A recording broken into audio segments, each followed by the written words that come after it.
Hello everyone. Before watching the video, subscribe to our channel and put like to stay up to date with the latest and reliable news from Russian information sources.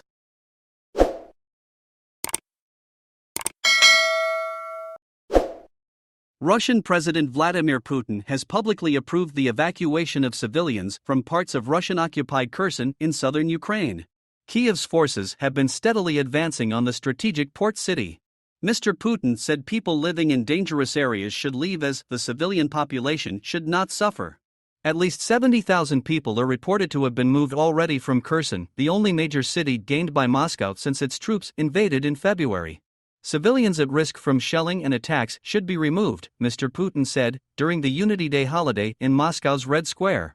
Kyiv accuses Russia of forcibly deporting Ukrainian civilians, which is considered a war crime, although Moscow denies this. Russia's intensive missile and drone strikes on civilian infrastructure across Ukraine have caused heavy casualties and damage, and forced Kyiv to impose frequent electricity blackouts.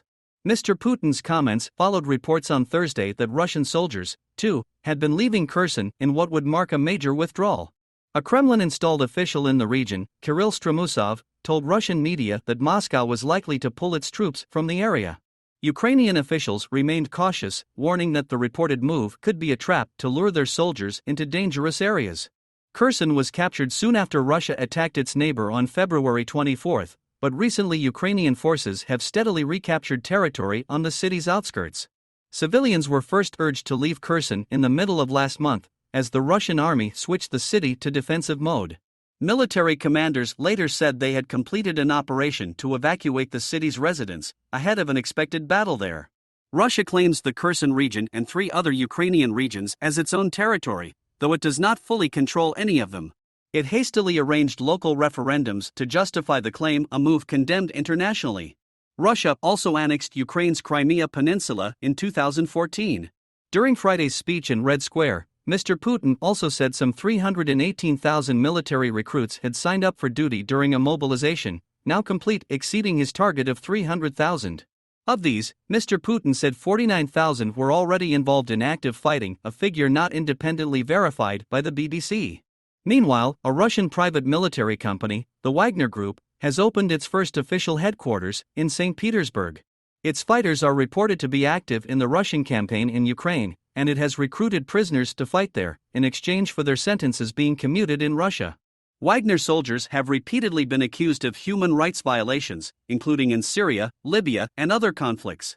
Mr. Putin has now amended the Russian law on calling up reservists to include men convicted of serious crimes who recently left prison. The change means that convicted murderers and drug dealers who have recently been released could be conscripted to fight in Ukraine.